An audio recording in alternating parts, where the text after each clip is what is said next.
Welkom terug by die groot ontbyt. Eridanus se opbrengskoste word na 30 Junie verlaag. Vir beleggingsontvangers na 30 Junie 2025, stuur dan 'n e-pos na info@eridanus.co.za. Smaak my jy moet nou belê. Ons gesels dan nou met die manne van Eridanus, Kobus Nel en Martin van Vuren. As belegging in die landbousektor jou ding is, bly net daar waar jy is. Goeiemôre meneer. Goeiemôre julle. Lekker om julle te gesels vanmôre, Martin. Ons begin by jou. Ons praat nou, ons nou nie nuus gepraat oor Amerika en dis meer. As 'n mens nou negatiewe gevoel van Amerika af na Suid-Afrika toe kan omskakel in moontlike sanksies of hoe ook al moontlike finansiële implikasies. Wat dink jy gaan die impak wees op die landbou? Wel, op die landbou en die land as geheel. Kom ons begin daar. Ons hoop die regering benader die ding in so 'n mate dat die verhouding goed is en herstel word tot 'n mate wat hy nou agteruit gegaan het. Maar die gevolg daarvan sal redelik drasties wees. Ek meen daar word heelwat van ons goed uitgevoer na Amerika toe. Ons het heelwat beleggings in Amerika en uit die aard van die saak het Amerika aansienlike beleggings al vir baie jare. Daar's 'n geskiedenis tussen Amerika en Suid-Afrika. En dit sal definitief lei tot vermindering in die geloofwaardigheid of die beleggingsgeloofwaardigheid van Suid-Afrika. Ons sal nie toegang hê tot daai kapitaal nie. Die rand sal teen weer eens verswak, inflasie mag styg. So dit sal redelike drastiese gevolge hê. Kobus, wat moet die Suid-Afrikaanse belegger in ag neem voordat hulle beleggings maak?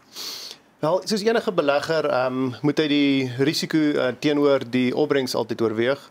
Suid-Afrikaanse beleggers moet ten minste as hulle in enige belegging behalwe byvoorbeeld by 'n bank belê, moet hulle beter koers kry as wat die rentekoers by die bank is. Die rentekoerse by die bank is tans so 8-9%. Hulle moet ook kyk wie hulle belê. Hulle moet belê in 'n entiteit wat 'n geregistreerde financial services provider, 'n bietjie Engels, maar 'n FSP nommer het, gereguleer word deur die FSCA, eksterne auditeure het. Hierdie is goeders wat nou redelik opgetel word in die mark. So die regulasie is verskriklik belangrik. Hulle moet kyk in wie hulle belê en wat die onderliggende bates van die maatskappy is. Is dit suffix, is dit fisiese bates? Hulle moet weet wat die bates is waarna hulle belê. Dit is redelik belangrik, sal ek sê. Martin, boere in Suid-Afrika, die landbou op hierdie stadium, wat word in jou opinie deur landbou ervaar as positief en negatief? Ja, kom ons begin gou by negatief en daar's nie so baie nie uit die aard van die saak. Die uitbreek van back and claw nou die afgelope tyd nie so goed nie en dan die regering se aanhoudende ignorering van hulp aan boere. Jy weet as jy landwyd die standaarde vat teenoor wat Suid-Afrikaanse boere beleef, dit is chalk and cheese as ek dit so kan stel, maar daar's baie goed negatief in die boerdery. Boerdery het die grootste bydrae tot die groei in Suid-Afrikaanse ekonomie gemaak die afgelope jaar. Uit die aard van die saak, die uitvoermarkte groei. Daar's die hele tyd 'n tekort aan voedsel reg deur die wêreld. Nie net hier nie, in Amerika en die oosterse lande. En daai markte groei konstant en dit gee geleenthede vir boere om beter inkomste te kan maak. Kobus, is daar 'n manier vir beleggers om effektiewelik minder belasting te kan betaal? Ja, daar is. Ons noem dit vir belastingvermyding en nie vir belastingontduiking nie. So die belastingvermyding, 'n baie effektiewe manier wat ek gevind het as beleggers my ook om vra hoe moet hulle belegging struktureer dat hulle minder belasting betaal, is in die vorm van byvoorbeeld van 'n maatskappy te belê. So jy belê vanaf 'n private maatskappy wat jy vir jouself stig, dit is nie so moeilik nie, na die beleggingsinstansie. So die belegging lê in die maatskappy en in die maatskappy is die rentekoers mos nou 27% en hang af of dit dividende teenoor renteinkomste is. Dan dit beïnvloed die belastingkoers. So en dan dividendinkomste ook natuurlik in 'n individu se hande is vrygestel van belasting. Nie vrygestel nie, die maatskappy wat die dividende betaal moet 20% namens die belegger betaal. So die opbrengs wat hy kry is dan belastingvry in sy hande. So daar's 'n hele paar maniere. So mense moet net kom chat. Martin, so die volgende 12 maande, want hierdie dan is 'n paar goed belê waar jy opgewonde is. Wat is die planne vir die volgende 12 maande? Ja, kyk, ons sal voortgaan met ons huidige beleggings in kontantgewasse.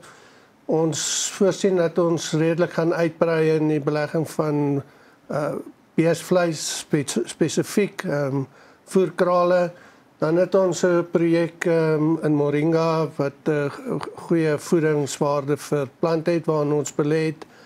Avos is ons besig om mee uit te brei en dan kyk ons 'n bietjie, ons is genader om in 'n paar boubeleggings geleenthede deel te neem. En ons ondersoek dit tans. Kobus, hoekom sal mense by Eridanus belê eerder as by een of 'n ander alternatiewe beleggingsfirma? Wat is julle terugvoer van julle kliënte? Dit is 'n goeie vraag. So ek sal sê Eridanus is in die top 3 alternatiewe beleggingsmaatskappye in Suid-Afrika. So daar is vergelykende beleggings, maar die onderliggende bates van Eridanus dink ek laat ons bietjie uitstaan bo die ander. So onderliggende bates is in boerderye, soos die fisiese werkskapitaal van die boerderye, tot grond, tot movable assets, soos trekkers, spuite. So ons het baie onderliggende bates, ons verseker al daai bates. En dan, hoekom in Eridanus belê, soos 'n belegger wat byvoorbeeld R1 miljoen het, of R2 miljoen, om 'n boerdery te begin, 'n klein een, is R15 miljoen.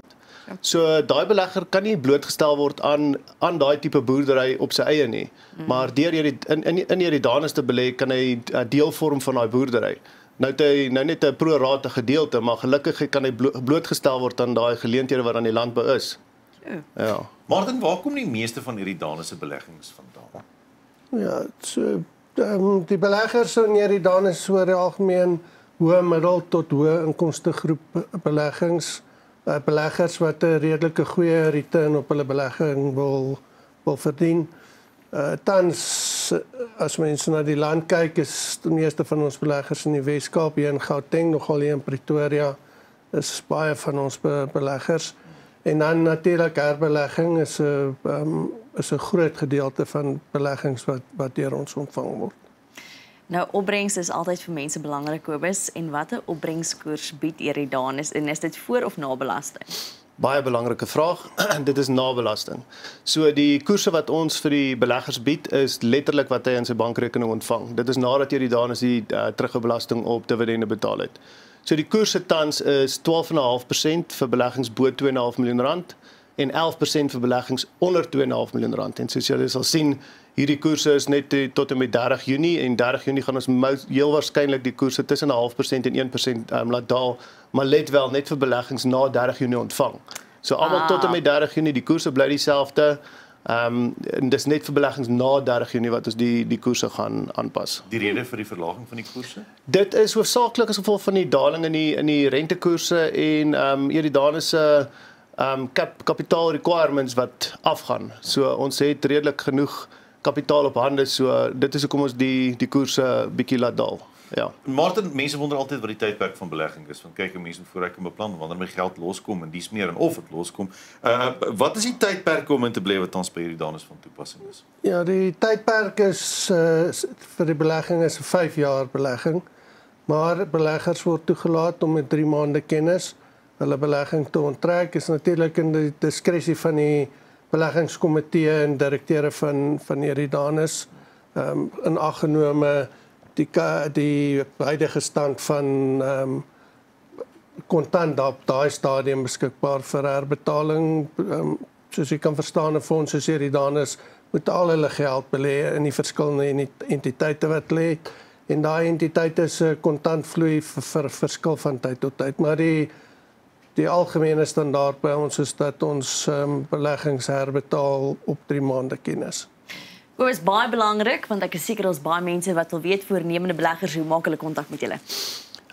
Hulle kan op ons webtuiste gaan, eridanus.co.za, en daar is 'n vorm wat hulle net kan invul en dan sal een van ons konsultante jou dadelik kontak of hulle kan die landlyn bel. Is 001 888 8604. Ken hom uit my kop uit. Of hulle kan 'n e-pos stuur aan info@eridanus.co.za. Enige van daai maniere kan hulle kontak maak. Baie dankie Kobus, dankie Martin dat julle hier was en met ons kom deel het wat Eridanus doen en wat die geleenthede is by julle. Dankie vir julle moeite verband. Dankie, lekker om te wees. Nou ja, onthou as jy met Eridanus wil kontak maak, besoek gerus hulle webtuiste Eridanus, eridanus.co.za. Uitgesoekte beleggers kan tot en met 30 Junie die geleentheid kry om beleggings van R1 miljoen teen 'n huidige opbrengskoers by Eridanus te maak. Vir meer inligting besoek eridanus.co.za.